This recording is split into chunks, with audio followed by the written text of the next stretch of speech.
بسم اللہ الرحمن الرحیم۔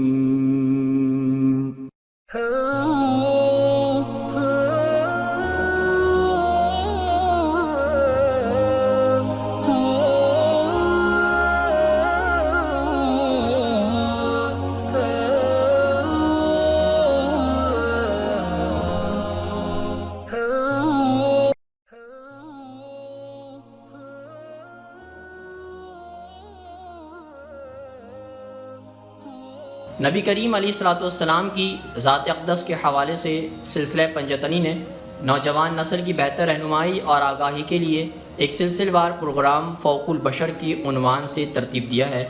آج ہم انشاءاللہ اس سلسلے کی اگلی قسط کا آغاز کرتے ہیں۔ قریش کے پاس واقعی اس مطالبے کو تسلیم کرنے کے سوا کوئی چارہ نہیں تھا، لیکن اب صورتحال اس نہج پر پہنچ چکی تھی کہ وہ اگر اجازت دے دیتے ہیں تو لوگ اسے ان کی کمزوری سے تعبیر کرتے اور مشہور ہو جاتا کہ بالآخر انہوں نے آپ علیہ السلام کے دباؤ میں آ کر ہار مان لی ہے، جو ظاہر ہے کہ مکہ کو کسی بھی صورت قبول نہیں تھا۔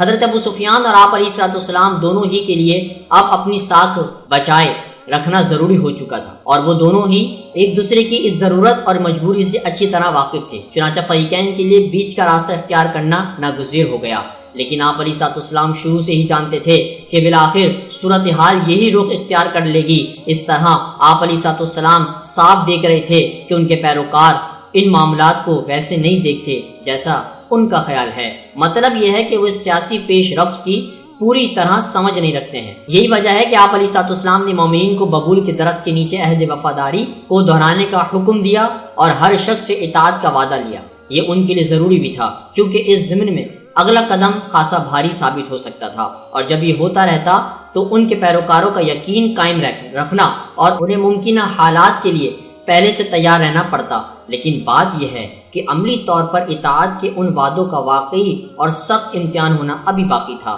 بظاہر مکہ کے تجار کونسل کے ساتھ طویل مذاکرات کے بعد طے پانے والا معاہدہ ایسا معلوم ہوتا ہے کہ جیسے کئی لحاظ سے غیر ضروری سمجھوتا کیا گیا ہے۔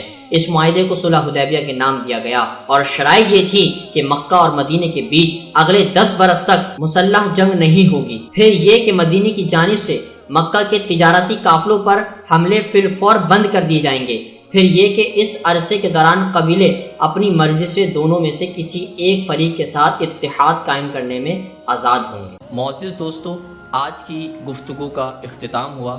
انشاءاللہ کل آپ سے پھر ملاقات کریں گے ایک نئے ذکر اور فکر کے ساتھ۔ اپنا بہت سارا خیال رکھیے گا۔